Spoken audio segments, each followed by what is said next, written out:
Passa a palavra. Passa a palavra. Passa a palavra. Passa a palavra. Falemos de arquitetura. Andreia Garcia lançou o convite e Carlos Antunes aceitou. Neste Passa a Palavra Falemos de Arquitetura, seremos desafiados a voltar a nossa atenção para construções cuja classificação, aparentemente, escapa aos cânones clássicos da obra arquitetónica, ainda que se fale da arte do habitar, que nelas esteja presente a adequação ao lugar e aos meios disponíveis, que elas convoquem a ideia de proteção e refúgio, omnipresentes na edificação de um qualquer abrigo, de uma qualquer casa. São obras que refletem um gesto rigoroso, focado, preciso e, em sintonia com a tríade vitruviana, são firmes, úteis e belas, porque só assim se podem transformar em espaços de vida, tal como a arquitetura também o deve ser.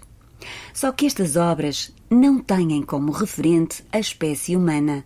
São arquiteturas sem arquitetos. Carlos Antunes, num testemunho plural, já que a ele agrega a voz de Désiré, propôs-se falar de ninhos. O lugar onde vive não é alheio a este interesse, que tem vindo a tornar-se cada vez mais sério, da observação de ninhos enquanto matéria de comoção e de espanto, de tal forma que passou a ser recoletor. Serão, assim, os 2 exemplares que guarda no seu jardim que se constituem tema central deste Passa a Palavra. E nesta viagem à Vol d'Oiseau, onde nunca se perde de vista o território disciplinar da arquitetura, passaremos por recantos ideados por Adolf Loos e pelo milenar criptopórtico de Eminium, com Bachelard e a sua poética em pano de fundo. Aqui se procura determinar que a intensidade da experiência espacial ou da forma construída é tanto maior quanto a solução construtiva for mais direta e contundente. Carlos Antunes formou-se na Faculdade de Arquitetura da Universidade do Porto, mas nascido em Coimbra, em 1969, a esta cidade regressou, mais especificamente ao lugar de origem familiar, a Aldeia do Corvo, onde vive e fundou, com Désiré, o Ateliê do Corvo. Cresceu com a certeza de ser escultor, mas agradece a influência carinhosamente exercida pela mãe que o leva a optar por ser arquiteto. Assim se realiza, operando a complexidade dos assuntos do espaço na sua dimensão social, plástica e ética, sem nunca esquecer a radical experiência de síntese oferecida pelas artes plásticas, como outros farão a partir da sociologia, da música, da literatura ou do teatro. Afirma ser-lhe difícil caracterizar a arquitetura que no seu ateliê se pratica, mas acredita convictamente que a capacidade de eleger para sintetizar é mais relevante capacidade que um arquiteto deve desenvolver. Sente-se corbusiano quando afirma que a arquitetura deve ser uma máquina de habitar. Sente-se wrightiano porque acredita que a arquitetura começa e continua a partir daí. Na opinião de Wilfried Bang, os trabalhos do Ateliê do Corvo materializam poesia, especialmente na proposta do concurso para uma escola primária na zona do Sahel, em 2002. Aqui, o dito momento português relaciona-se com um abrigo sensível, de fácil construção e clara compreensão para o utilizador final, já que as propostas mais interessantes do Ateliê do Corvo são aquelas em que, não seguindo os cânones correntes, é percorrida uma fronteira periclitante entre a abstração significativa e o contexto imediato, formalmente perceptível. Para além da arquitetura, Carlos Antunes dedica-se ainda ao ensino no Departamento de Arquitetura da Universidade de Coimbra e ao Círculo de Artes Plásticas desta mesma cidade, projeto que dirige há 10 anos. 2 dimensões que se tocam na Bienal de Coimbra, iniciativa que mais uma vez congrega arte e arquitetura, proposta a propósito da classificação da sua universidade pela Unesco como Património da Humanidade. Bom dia.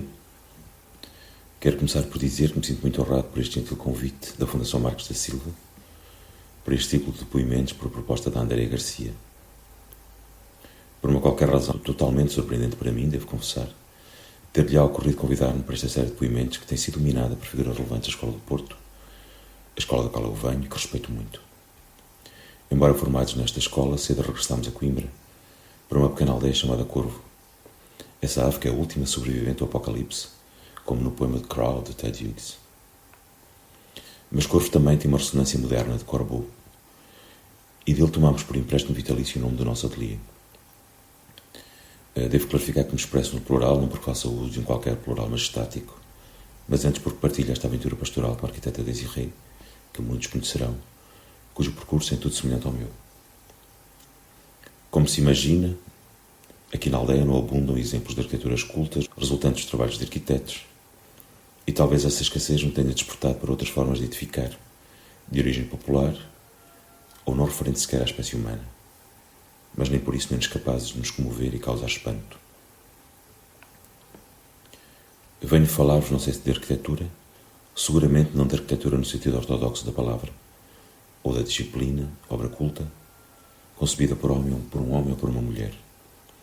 Irei falar-vos de ninhos, essas estruturas que são respostas concretas a problemas concretos. Tendemos a considerar os ninhos como estruturas elementares, simples, mas à medida que os vou observando, mais seguro estou em afirmar que de elementares nada têm. E só a sua sofisticação construtiva lhes garante tamanha resistência e conforto. O ninho traduz sempre um gesto rigoroso e é tudo aquilo que uma arquitetura deve ser. Focada, precisa e com poucas cumpre a tríade vitruviana. É firme, é útil e é belo. Enfim, não sei se será belo também para os pássaros. Com evidente recorrência, todos temos essa experiência. O bem-estar da casa convoca imagens primevas, matriciais, de ninhos ou tocas, que nos devolvem uma primitividade omnipresente, se assim posso dizer. Recentemente encontrei uma imagem de um recanto, de um espaço de leitura de uma casa de Adolf Loos, e pareceu-me tão improvável, e quanta pena tenho, que um espaço com esta singularidade, com este conforto, pudesse hoje ser desenhado. É um espaço construído de dentro para fora, privilegiando o áptico sobre o óptico, como uma escultura do Anthony Gormley ou como um ninho, cuja forma exterior resulta da extrusão da forma do construtor. Nessa medida, poderemos dizer que o ninho é um exoesqueleto. Com o passar dos anos, tenho vindo a tornar-me um observador e refletor de ninhos entretanto abandonados. E porque vivemos no campo, numa casa com cães e gatos, os ninhos que os pássaros aqui edificam são parcialmente construídos com o pelo destes animais, especialmente na camada interior de acabamento, aquela que contacta diretamente com as crias. O mais admirável nos ninhos é o seu pragmatismo. Edificam-se com aquilo que está próximo, reduzindo o tempo e o esforço para a sua construção. Os pássaros inventaram sem remorsos o que hoje designamos por economia circular. Nem sempre os ninhos resultam numa obra acabada, completa e bem-sucedida. Alguns dos mais fascinantes são os que falharam e não chegaram sequer a cumprir a sua função. É comum ouvirmos dizer que aprendemos mais com os erros do que com os sucessos, e estou certo que o mesmo acontecerá com os pássaros. Tentativa e erro, diríamos. A este propósito vou falar-vos de 2 ninhos que temos e dos quais gosto especialmente. O primeiro dos quais é um ninho feito de palha, excrementos e pontas de arame, literalmente aço, que encontramos numa obra que estamos a construir em Condeixa, perto de Conímbriga. Esta ave terá considerado que a utilização deste material lhe possibilitaria a edificação de um ninho mais forte. E o que diria a este propósito do Sr. Portland? E tentou sem grande sucesso entrelaçar este material. Imagino que a construção do ninho tenha sido abandonada pela impossibilidade de o fazer eficazmente. O segundo refere-se a um ninho de mel encontrado no nosso jardim, que é na verdade um ninho edificado sobre outro ninho.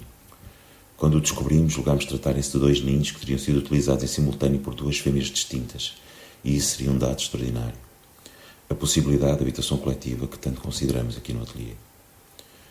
Contudo, um sábio amigo especialista nesta matéria das aves cedo nos desenganou, dizendo tratar certamente de 2 ninhos construídos em 2 anos consecutivos pela mesma fêmea de mel, julgando o primeiro incapaz, mas fazendo uso do mesmo lugar que lhe terá permitido uma nidificação segura no ano anterior. Cada gesto de construir tem escrito no quadro genético do construtor a ação dos seus antepassados próximos e distantes. É assim nas aves e é assim no homem. Desde o primitivo que se aconchegava a folhas caídas para se proteger do frio, ou envolvia o seu corpo na pele do animal morto, criando o primeiro hábito, e hábito tem evidentemente a mesma origem etimológica de habitáculo, de habitação. A intensidade da experiência arquitetónica não estabelece necessariamente uma relação direta com a arquitetura dita erudita. O tema não é novo, e pelo menos desde Bernard Rodowski em Arquitetura Without Architects, de 64, que temos consciência dele, assim como na investigação sobre a arquitetura animal de Johnny Pallasma e tantos outros autores. Muitas obras de engenharia têm mesmo a capacidade de nos surpreender e comover, com as suas qualidades estereotómicas, tectónicas, construtivas, materiais, isto é, numa palavra poderíamos dizer arquitetónicas. Entre estas gostaria de vos falar do criptopórtico de Emínio, uma construção com 2000 anos que visito com muita regularidade, tanto por razões profissionais como pela pura experiência espacial. Trata-se de uma grande fundação de 2 pisos, porticada e escavada, por isso um criptopórtico, construída em paredes e abóbadas de pedra de um lugar bem próximo das pradeiras do Bordal, junto ao rio Mondego, que o Távora tentou usar na recuperação de Santa Cruz. Não tendo sido pensada para ser habitada, foi edificada apenas para resolver um problema concreto: a edificação de uma praça à cota alta, o fórum da cidade romana de Emínio, hoje Coimbra, no lugar que é ocupado pelo Museu Nacional Machado de Castro. Para os que já visitaram poderão confirmar que poucas obras permitem a mesma imersão, o mesmo sentimento de esmagamento. A ordem construtiva transforma-se em ordem espacial e arquitetónica.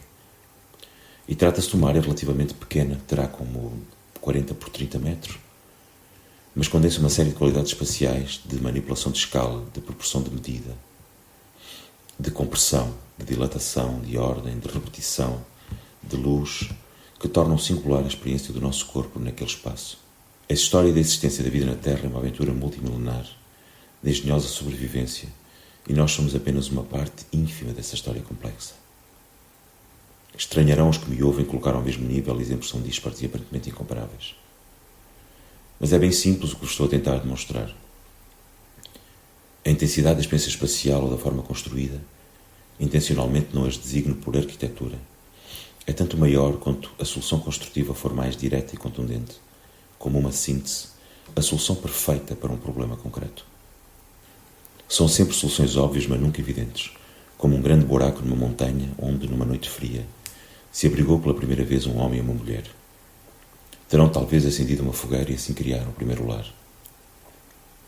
Os mais atentos terão percebido que ao longo desta curta intervenção fui citando Bachelard na sua Poética do Espaço, e gostaria de terminar com ele em contracorrente citando: nada mais absurdo, positivamente falando, que as valorizações humanas das imagens do ninho. Passa a palavra. No próximo Passa a Palavra, falemos de arquitetura, regressaremos a Mise. Quem se seguirá?